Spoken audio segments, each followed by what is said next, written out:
Hello guys, welcome back again. হ্যাঁ, আজকে আমাদের এই রবীন্দ্র জয়ন্তী ফাংশন হবে এখন কলেজে। সো আজকে ফাংশনটাকে কভার নেওয়ার চেষ্টা করবো, যতটা ম্যাক্সিমাম নিতে পারি। মনে হয় পুরো নিতে পারবো না, বাট হ্যাঁ ততটাই খুশি। সো স্টে টিউন, এন্ড অবধি থেকো, ব্যাস সেটাই। তখন রবীন্দ্রনাথকে কোথাও দেখলেন এবং রবীন্দ্রনাথ সেদিন ক্লাসে আসেননি, তখন বললেন আজকে গর্বে বুক ভরে গেল যে এগুলো সমস্ত লেখা আছে। আমার মনে হচ্ছে আলাপচারি রবীন্দ্রনাথ বলে একটা বই আছে, সেই বইটা রানীচন্দ্রের লেখা। রানীচন্দ্রের লেখা বইতে তোমরা এই অংশটা পাবে যে রবীন্দ্রনাথ লিখছেন যে মানে তখন লোকেন পালিত ওনাকে বললেন যে আজকে গর্বে বুক ভরে গেল। তারপরে তো রবীন্দ্রনাথের জীবনটা শুরু হওয়ার পরে 19টা মৃত্যু তিনি দেখলেন সারা জীবনে, 19 ডেথস। এবং 19 ডেথস, চোখের ওপরে ছেলে মারা যাচ্ছে। সমীন্দ্রনাথ যখন মারা গেলেন তার পরের দিন ট্রেনে করে শান্তিনিকেতনে আসছেন, শান্তিনিকেতনে ফিরছেন যখন, তখন মানে তার আগের দিন ছেলে মারা গেছে, সবচেয়ে প্রিয় ছেলে, যাকে রবীন্দ্রনাথ সমী ঠাকুর বলে ডাকতেন। এবং সমী ঠাকুর বলে ডাকতেন এবং ওনার গর্ব ছিল যে রবীন্দ্রনাথের পরে যদি কেউ রবীন্দ্রনাথ হয় তাহলে সমী ঠাকুর হতে পারবেন। রবীন্দ্রনাথের মতনই উদাত্ত কণ্ঠে তিনি আবৃত্তি করতেন, ঘুরে ঘুরে বেড়াতেন। তার জন্যই বসন্ত উৎসব হয়েছিল শান্তিনিকেতনে, ইত্যাদি ইত্যাদি নানান রকম ব্যাপার। তো সেখানে সমী ঠাকুরের মৃত্যুর পরে যখন রবীন্দ্রনাথ সেই সৎকারে যাননি, তিনি সবটাই করেছিলেন। তারপর সমীকে যখন বাঁচাতে পারলেন না, তখন বললেন এবার আর মানে আমার কাজ শেষ হয়েছে, এবার তোমরা যা করার করো। তো তারপরে সমীকে নিয়ে চলে যাওয়া হলো। পরের দিন যখন রবীন্দ্রনাথ ফিরছেন শান্তিনিকেতনে, তখন আকাশে জ্যোৎস্না, তখন বলছেন যে প্রকৃতির রাজ্যে এরকম কত যাওয়া আসা আছে, আমি দেখছি প্রচুর চাঁদ এবং চাঁদের আলোতে আকাশ মানে ভেসে যাচ্ছে। পৃথিবীতে কোথাও কিছু কম পড়েছে বলে মনে হয় না। উনি লিখছেন পৃথিবীতে কোথাও কিছু কম পড়েছে বলে মনে হয় না। প্রিয়তম পুত্রের মৃত্যুর পরে বাবা লিখছেন এই কথা। ইতিমধ্যে বর্ধমান স্টেশনে ট্রেন থেমেছে এবং কয়েকজন লোক রবীন্দ্রনাথের সঙ্গে দেখা করতে এসে তাকে প্রণাম করেছেন। রবীন্দ্রনাথ তাদের পরিবারের খবর নিচ্ছেন, তাদের বাবা মা কেমন আছেন খবর নিচ্ছেন। তখন একজন ডেকে বলেছে যে শোনো, আজকে ওনাকে বেশি বিরক্ত করো না, গতকাল ওনার ছেলে মারা গেছে। রবীন্দ্রনাথ নিজের দুঃখ নিজের মধ্যে রেখেছেন এবং সেই দুঃখ অদ্ভুতভাবে লিখেছেন সেই কথাগুলো। দুঃখের তিমিরে যদি জলে তব মঙ্গল আলো, তবে তাই হোক। দুঃখের তিমিরে যদি জলে তব মঙ্গল আলো, তবে তাই হোক, ঈশ্বরের উদ্দেশ্যে রবীন্দ্রনাথ লিখছেন। তো সেই প্রতিভা তো আর মানে ভাবা যায় না। কত উপন্যাস, কত কবিতা, কত গান, কত কিছু, কিন্তু তার বাইরেও আছে রবীন্দ্রনাথ। কোথায়? রক্তকরবী নাটক লিখছেন, 11 বার রিভিশন করেছেন হাতে লিখে। ছাত্রদের জন্য বলছি, রবীন্দ্রনাথের পরিচয়টা আমরা কখনো পেলাম না। 11 বার হাতে লিখে রক্তকরবী নাটককে রিভিশন করেছেন রবীন্দ্রনাথ। ভাবো তো, see the commitment of that person. Rabindranath প্রজাদের জন্য, প্রজাদের কল্যাণে কাজ করছেন। যখন তিনি মানে তার যখন জমিদার হিসেবে যখন তার আত্মপ্রকাশ ঘটছে, তখন সমস্ত প্রজাকে একসঙ্গে বসে উঁচু জায়গায় জমিদার বসবেন, রবীন্দ্রনাথ সকলের মধ্যে মাঝখানে বসছেন, উঁচু জায়গায় চলে যাচ্ছে, উঁচু জায়গার মানে রবীন্দ্রনাথ মানুষের মধ্যে যাচ্ছেন। এবং রবীন্দ্রনাথের যে বিশ্বভারতী, আমরা তার কল্পনা করতে পারি না। The kind of effort, endeavour that Rabindranath gave বিশ্বভারতীকে দাঁড় করানোর জন্য। রামকিঙ্কর বেইজ বাঁকুড়া থেকে এসেছিলেন, সাধারণ ছেলে, কোনো লেখাপড়া নেই, কিন্তু অসম্ভব ভালো ভাস্কর্য তৈরি করতে পারেন, নানান রকম তৈরি করতে পারেন। রবীন্দ্রনাথ হাঁটতে হাঁটতে দেখছেন, শান্তিনিকেতনে ঘুরে বেড়াচ্ছেন আর দেখছেন হঠাৎ করে ওই কোনো একটা ভাস্কর্য দেখেছেন, কোনো একটা শিল্পকীর্তি দেখেছেন। শিল্পকীর্তি দেখার পরে বলেন এটাকে তৈরি করলো রে? তো বললো যে ওই যে ওখানে বাঁকুড়া থেকে ছেলেটি এসছে, সে করেছে, ওরা আমার কাছে এবার পাঠিয়ে দিত। রামকিঙ্কর বেইজ ভাবলেন যে এই তো গেল, আজকে যা হলো, মানে আজকে আমাকে এবারে শান্তিনিকেতন থেকে বের করে দেবেন। তারপরে রবীন্দ্রনাথ বললেন ওনাকে যে শোন, এই তোর শিল্পকীর্তিটা দেখলাম খুব ভালো হয়েছে, এই গোটা শান্তিনিকেতন না এরকম করে শিল্পকীর্তিতে ভরে দে। আরেকদিন রবীন্দ্রনাথ নিজে কাজ করছেন, রামকিঙ্কর পাশে বসে অন্য কাজ করছেন। তখন রবীন্দ্রনাথ রামকিঙ্করকে এটাও লেখা আছে বইতে, আমার বইটার নাম ভুলে যাচ্ছি, রামকিঙ্করের উপর যে বই সবচেয়ে ভালো লেখা, সেটা হচ্ছে সমরেশ বসু শেষ সময়ে লিখেছিলেন। সমরেশ বসুর শেষ উপন্যাস হচ্ছে রামকিঙ্করের উপরে। তো যেটা বলার সেটা হচ্ছে যে রামকিঙ্করকে তখন রবীন্দ্রনাথ বলছেন যে শোন, যেটা ধরবি সেটা আখের মতন একদম পুরোটা খেয়ে রসটা খেয়ে ছিপড়ে করেছেন তিনি। তার মানে whatever you want to do, তোমার যদি কোনো স্বপ্ন থাকে, তোমার যদি কোনো সৃষ্টি থাকে, তোমার মনের মধ্যে যদি কোনো ড্রিম থাকে, সেই স্বপ্নটাকে একেবারে শেষ মুহূর্ত অব্দি দেখে তারপরে সেটাকে ফেলে দিয়ে আবার নতুন সৃষ্টিকর্মে চলে যাবে।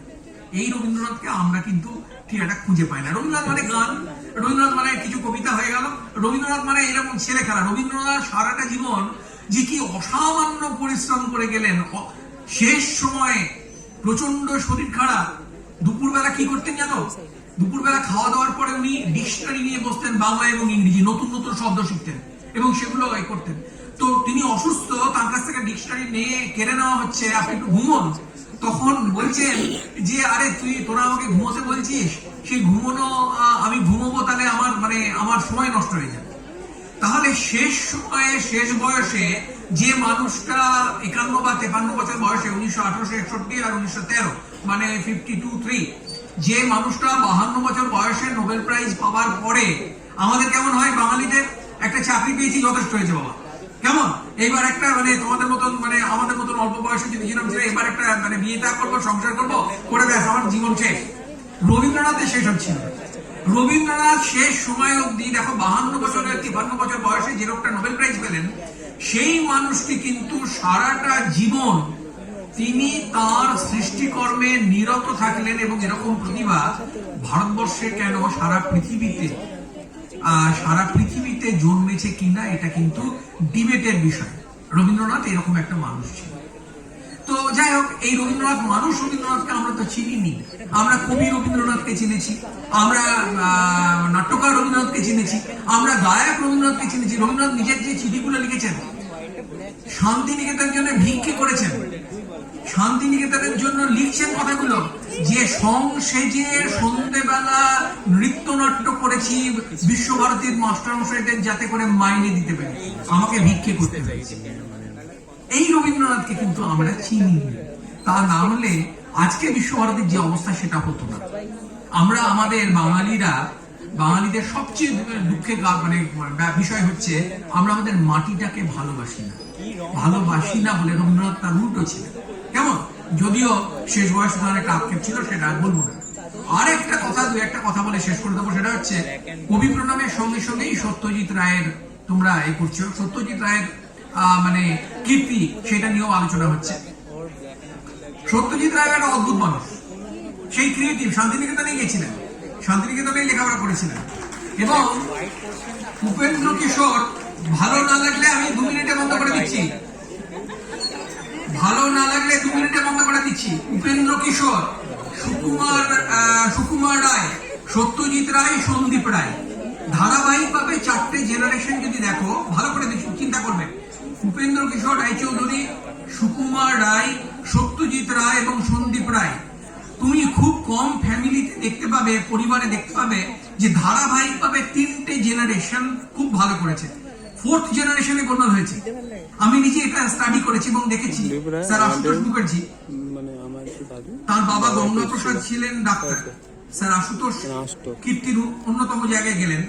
তার ছেলে রমাপ্রসাদ, শ্যামাপ্রসাদ এবং উমাপ্রসাদ, এরা তিনজনই খুব কীর্তিমান। তাদের ছেলেরা, তারাও কিন্তু অসম্ভব কীর্তিমান হয়েছেন। তো আমার যেটা বক্তব্য সেটা হলো যে এই ধারাবাহিকভাবে যে সমস্ত, রবীন্দ্রনাথের পরে কিন্তু আর আমরা দেখতে পেলাম না। রতি ঠাকুরকে পেলাম, খুব অল্প সময়ের জন্য পেলাম, তারপর আর পেলাম না। যাই হোক, সত্যজিৎ রায় সম্পর্কে আমার একটুখানি বলার আছে, বলে আমি শেষ করে দেবো। সুবোধচন্দ্র সেনগুপ্ত বলে একজন প্রেসিডেন্সি কলেজে ইংরেজির মাস্টারমশাই ছিলেন। তিনি একটা বই লিখেছিলেন, সেই বইয়ের নাম হচ্ছে তেহীন দিবসাগতা। বইটা পাওয়া যায় না, বইটার একটাই মাত্র সংস্করণ হয়েছিল এবং সেই বইটা কলকাতা বিশ্ববিদ্যালয়ের লাইব্রেরিতে আছে। এই সুবোধচন্দ্র সেনগুপ্ত একদিন তার ওই বইতে লিখছেন যে একটি ছাত্র ছিল ইংরেজিতে প্রেসিডেন্সি কলেজের, সে অত্যন্ত ভালো ছাত্র ছিল, খুব ভালো ইংরেজি লিখত। তো হঠাৎ করে দেখি গড়ের মাঠে সেই ছাত্রটিকে হঠাৎ করে আমার দেখা। তাকে জিজ্ঞেস করলাম তুমি কি করছো, তাহলে সে বললে যে সে ইন্ডিয়ান আর্ট কলেজে পড়ছে। আমার মনে হলো যে এরকম একজন ইংরেজির প্রতিভা আর্ট কলেজে গিয়ে সে শুকাইয়া যায়নি, কেমন তার মনে হলো।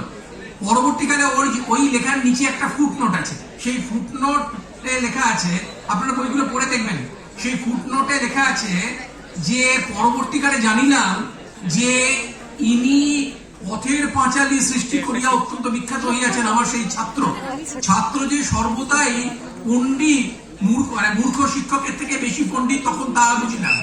লেখা আছে এই কথাগুলো। এবং ছাত্র, the student is more brilliant as compared to the teacher. He is writing that in his book about Satyajit Ray.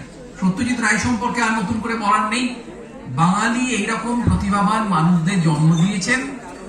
তোমরা তোমাদের এই প্রতিভার কথাগুলো তোমরা নিজেরা স্মরণ করে, আমাদের দ্বারা হলো না, আমরা চাকরি বাকরি করে জীবনটাকে নষ্ট করলাম, তোমাদের দ্বারা যদি এই প্রতিভার কিছুটা বিচ্ছুরণ ঘটাতে পারো, তাহলে আমরা শিক্ষক হিসেবে তোমাদের গৌরবে খানিকটা গৌরবান্বিত হতে পারবো, তোমাদের আলোতে আমরা খানিকটা উজ্জ্বল হতে পারবো।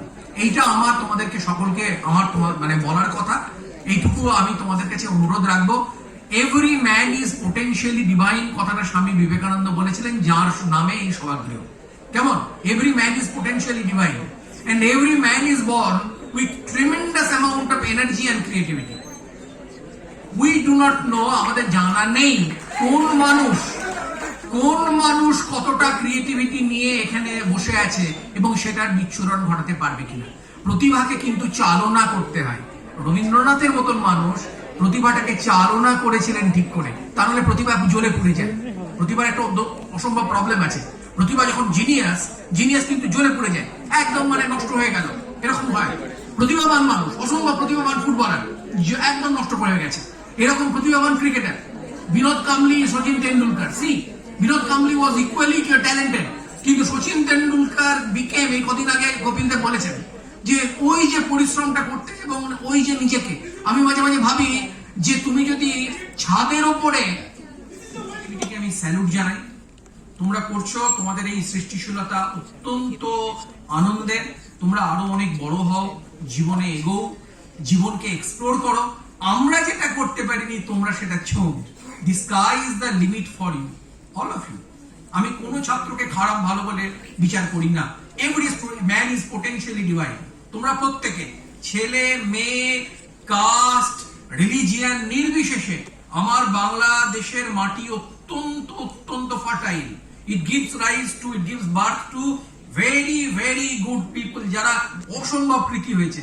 সুতরাং তোমরা যদি মনে করো যে তোমরা নিজেদের জীবনটাকে সার্থক করবে, কেন আমরা সার্থক করি? কেন তোমায় ভালো হতে হবে? তোমার বাবা মার জন্য ভালো হতে হবে। কেন তোমায় ভালো হতে হবে? তোমার শিক্ষকের জন্য ভালো হতে হবে। তুমি ভালো হয়েছে সেটা ইম্পর্টেন্ট নয়। তুমি রবীন্দ্রনাথের কথা আজকে বলছো কেন? ওনার কথা বললে তোমার গৌরব হচ্ছে।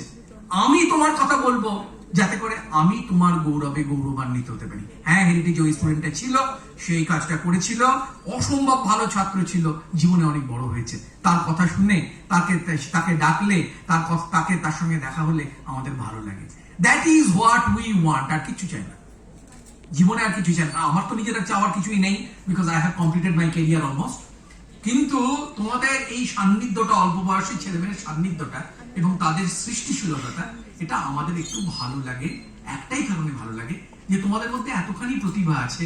এই প্রতিভাটাকে যদি ঠিক জায়গায় চ্যানেলাইজ করতে পারো, তাহলে তুমি শুধু তোমার পরিবারকে নয়, তুমি শুধু তোমার হেরিটেজকে নয়, তুমি সারা দেশ, সারা জাতি, সেই জাতিকে গৌরবান্বিত করতে পারো। And that is your duty. Thank you very much Alokparna. Thank you very much.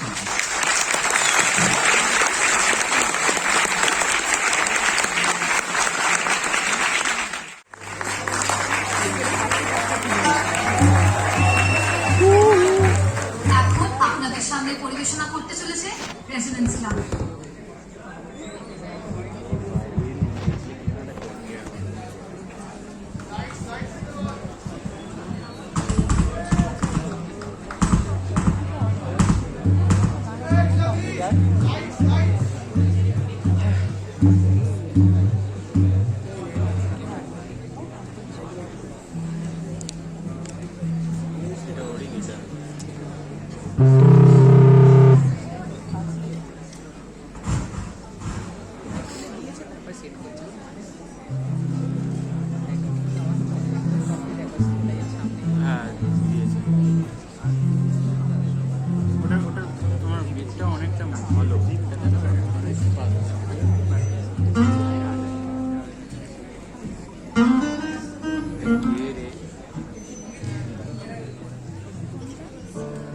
গিটারটা বলে শিখতে পারলে গিটারে আসতে পারতাম। গিটারে শিখছি এখন, গিটারটা শিখছি, আসতে পারতাম আমি একবারে।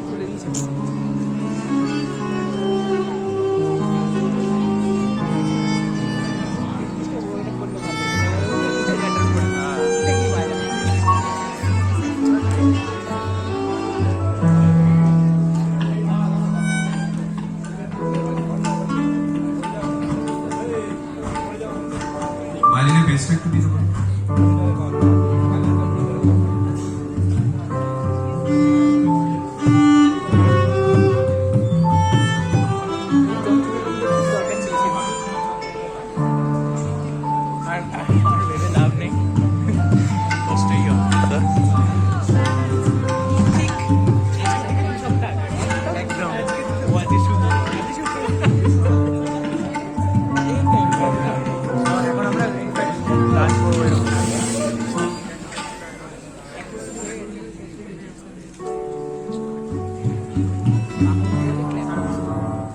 So good afternoon everyone, we are Team Resonance and we are going to perform some songs that are composed by Rabindranath ঠাকুর। ওরা অনেক লাস্ট 3-4 দিনেই পুরো জিনিসটাকে তুলেছে এবং সবাই এখানে আছে যারা সবাই ফার্স্ট ইয়ার। তো so for that a big round of applause for all the first year and giving such a big amount of effort and they have picked up this song. So hope you like it. Thank you.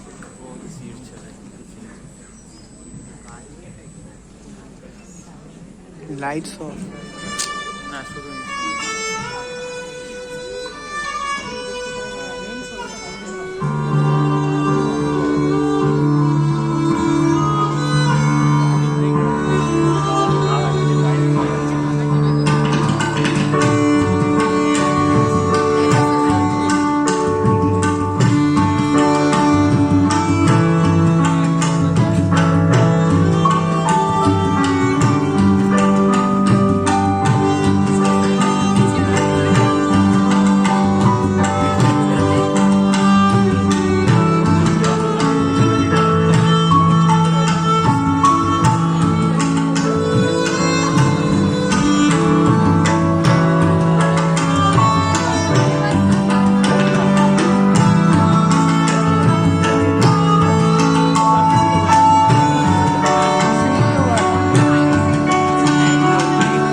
Sí, agrupado. Sí, podéis practicar.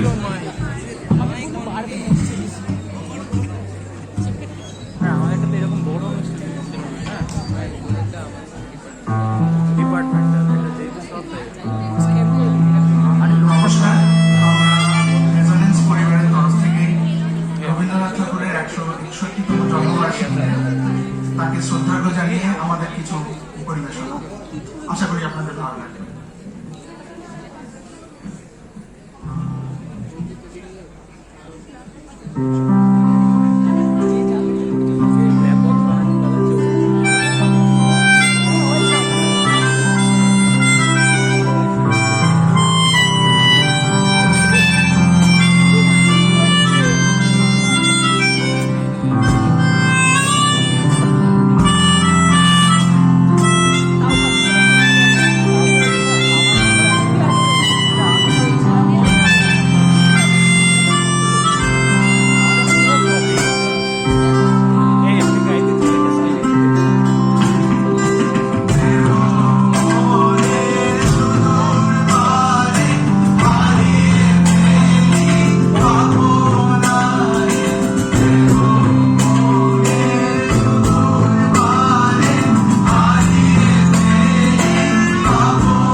নমস্কার, সৌভাগ্য Mukherjee, chemical first. নমস্কার, আমি Jayesh Poddar, electrical first. নমস্কার সকলকে, আমি সার্থক Debnath, EC first. নমস্কার, আমি Shriya Das, CSB second year. নমস্কার, সৃজনী কোলে, বেটি সেকেন্ড ইয়ার। নমস্কার, আমি আতিশা ভট্টাচার্য, AIML ফার্স্ট। নমস্কার, আমি সাগরিক দাস, ইই সেকেন্ড। নমস্কার, আমি অঙ্কিত ভট্টাচার্য, ইসি ফার্স্ট। নমস্কার, আমি Soumili Sarkar, chemical first year. নমস্কার, আমি Antar Adhikari, EC first year. নমস্কার, আমি Hindol Chatterjee, biotech first year. নমস্কার, আমি Uchchaswar Mukherjee, CSB second year. নমস্কার, আমি Srinjan Sinha, BT first year. নমস্কার, আমি Sourya Ghosh, biotechnology second year. নমস্কার, আমি আশা আদব, বায়োটেকনোলজি। নমস্কার, আমি Kamal Chakraborty, mechanical engineering second year. আপনাদের সবাইকে আসার জন্য অসংখ্য অসংখ্য ধন্যবাদ। নমস্কার, আমি Anup Chakraborty, EC second year. নমস্কার, আমার নাম সাম্য সমাদ্দার, মেকানিক্যাল সেকেন্ড ইয়ার। কোথায় আসুন, সমস্ত অ্যারেঞ্জমেন্ট সবাইকে সত্যি কথা বলতে আমি কিছুই করিনি, ওদেরকে শুধু 3 দিন জড়ো করে রুমের পারমিশনটা করে বলেছি গানগুলো কর, এবং হ্যাঁ কিছুটা দেখিয়ে দিয়েছি, কিন্তু সবাই এখানে খুব ট্যালেন্টেড এবং পুরোটাই নিজেদের ট্যালেন্টের জন্য করেছে। তো সত্যি কথা বলতে এখানে আমি শুধু ওদেরকে রাস্তাটা দেখিয়ে দিয়েছি এবং ওরা পুরোপুরি জিনিসটা নিজের মতো করে নিয়েছে। তো সবাই হাততালি ওদের জন্যই দিই, আমি কিছু ওদেরকে দেখিয়ে দিয়েছি ওদেরকে করতে হবে। এবং সকলেই ফার্স্ট এবং সেকেন্ড ইয়ার একেবারেই নতুন নতুন সব ছাত্রছাত্রীরা প্রথমবার কলেজে এসে প্রোগ্রাম করছে, এটাই আশা করি আপনাদের সবার ভালো লেগেছে। Thank you so much. নমস্কার।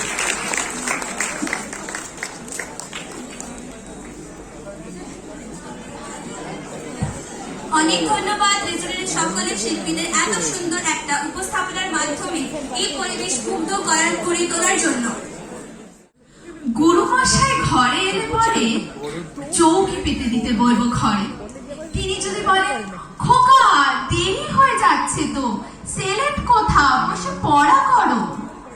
আমি বলবো, খোকা তো আর নেই, হয়েছে যে বাবার মতো বড়। বা গুরুমশাই শুনে তখন কবে, বাবু মশাই আসি এখন তবে। রথের দিনে খুব যদি ভিড় হয়, একলা যাব, করবো না তো ভয়। মামা যদি বলে ছুটে এসে, হারিয়ে যাবে আমার কোলে চড়ো। আমি বলবো, দেখছো নাকি মামা, হয়েছি যে বাবার মতো বড়। দেখে দেখে মামা কবে, তাই তো খোকা আমার, সে খোকা আর নাই তো। আমি যেদিন প্রথম বড় হব, মা সেদিন গঙ্গা স্নানের পরে আসবে যখন খিড়কি দুয়ার দিয়ে, ভাববে কেন গোল শুনিনে ঘরে। আমি তখন চাবি খুলতে শিখে, যত ইচ্ছে মা টাকা দিচ্ছি ঝিকে। মা দেখে তাই বলবে তাড়াতাড়ি, খোকা তোমার খেলা কেমন তর। আমি বলবো, মাইনে দিচ্ছি আমি, হয়েছি যে বাবার মতো বড়। ফুরোয় যদি খাবার, ফুরোয় যদি টাকা, যত ইচ্ছে মা এনে দেব আবার। আশ্বিনেতে পুজোর ছুটি হবে, মেলা বসবে গাজনতলার ঘাটে। বাবার নৌকো অনেক দূর থেকে লাগবে এসে বাবুগঞ্জের ঘাটে। বাবা তখন ভাববে সোজাসুজি, খোকা আমার তেমনি খোকাই আছে বুঝি। নতুন নতুন জামা কাপড় কিনে এনে বলবে আমায় পর। আমি বলবো, দাদা পড়ুক এসে, আমি এখন তোমার মতো বড়। দেখছো নাকি যে ছোট মাপ জামার, পড়তে গেলে আট হবে যে আমার।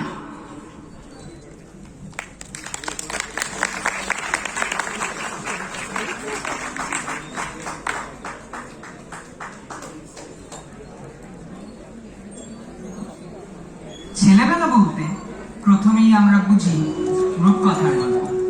ইট কাঠের জঙ্গলটা যখন হা করে গিলতে আসে, তখন টুক করে কেমন পালিয়ে যাওয়া যায় কল্পনার জগতে।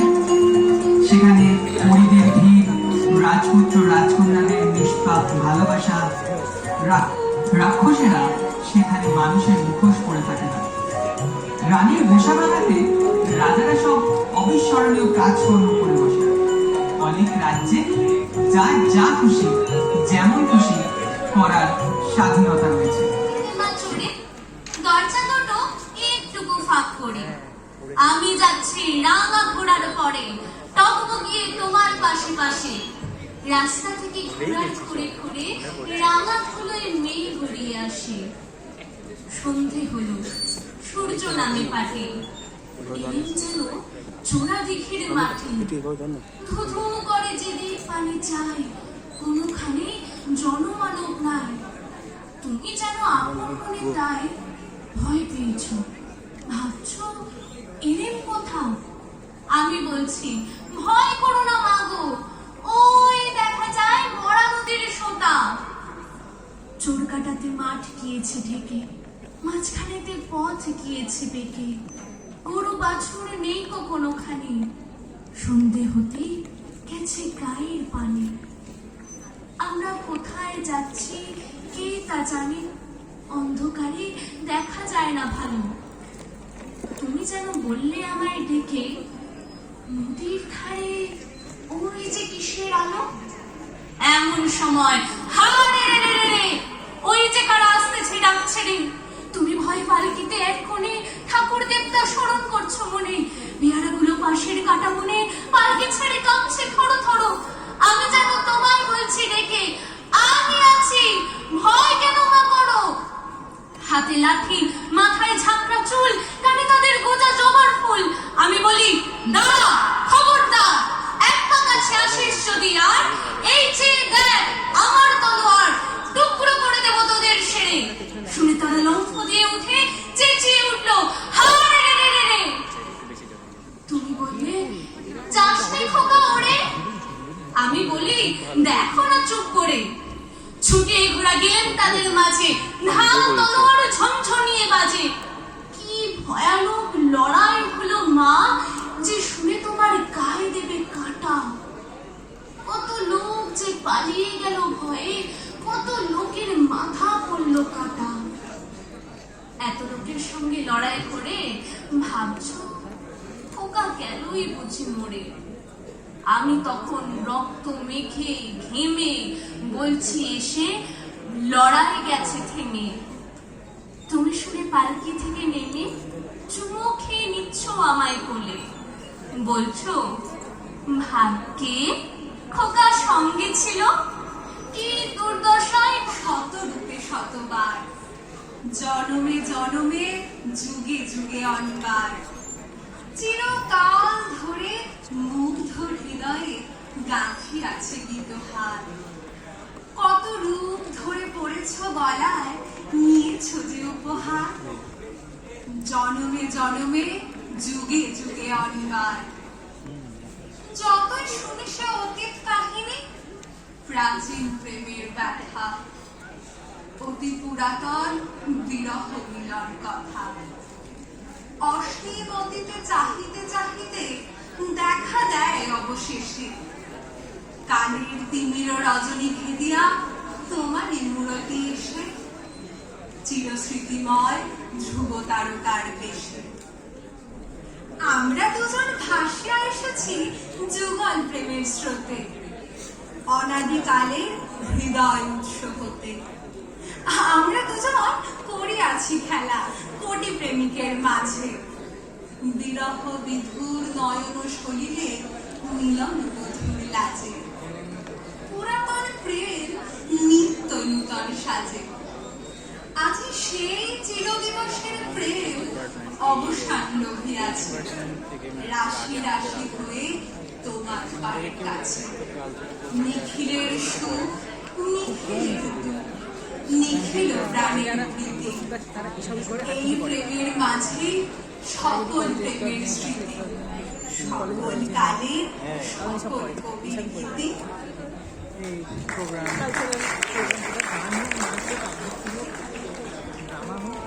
রবি Tiyasha Malik, biotechnology second year. Sneha Bhakta civil second year, Monalisa Roy CSC first year. নমস্কার, আমি Ritwi Sarkar CSC DS first year. নমস্কার, আমি Aindri Ghoshal IT second year. নমস্কার, আমি Mili Bhowmik BT second year. নমস্কার, আমি Preyasi Sengupta AI third year. নমস্কার, আমি Meera Mukherjee, CSC second year. নমস্কার, আমি Arnab Majhi, AIT first year and আমি স্ক্রিপ্ট রাইটার ছিলাম। নমস্কার, নিশিতা ভট্টাচার্য বিটি সেকেন্ড ইয়ার, আমি স্ক্রিপ্ট লিখেছি। নমস্কার, আমি বর্ষা রায় বিসি সেকেন্ড ইয়ার, আমি স্ক্রিপ্ট রাইটার ছিলাম। নমস্কার, আমি সোনাঝুরি মৈত্র সিএসসি ফার্স্ট ইয়ার, আমি স্ক্রিপ্ট রাইটার ছিলাম। নমস্কার, আমি মেহুলি দাস বিটি সেকেন্ড ইয়ার আর আমি ইনোভেশন স্পেস দিয়েছি।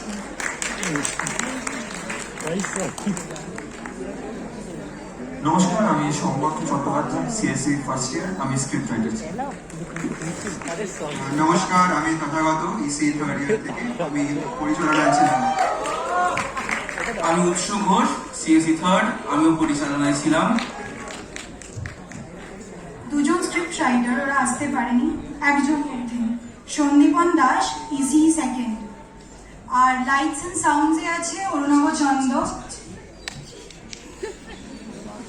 নমস্কার, প্রণাম চন্দন, আমি লাইটসের সাউন্ডে ছিলাম। আর একজন কোঅর্ডিনেটর কি আমাদের মধ্যে উপস্থিত নেই, ও হচ্ছে বৃষ্টি বোস সিভিল থার্ড। বৃষ্টিকে ছাড়া এই পুরো ইভেন্টটা অর্গানাইজ করা যেত না। আমি তৃষা ভট্টাচার্য বায়োটেকনোলজি ফোর্থ, পুরো জিনিসটা কোঅর্ডিনেট করে। Due to paucity of time, I had to leave the auditorium. Clubs like Anubhav, Pravasana and Ghungru gave their performances which I failed to cover. I'm sorry for this inconvenience.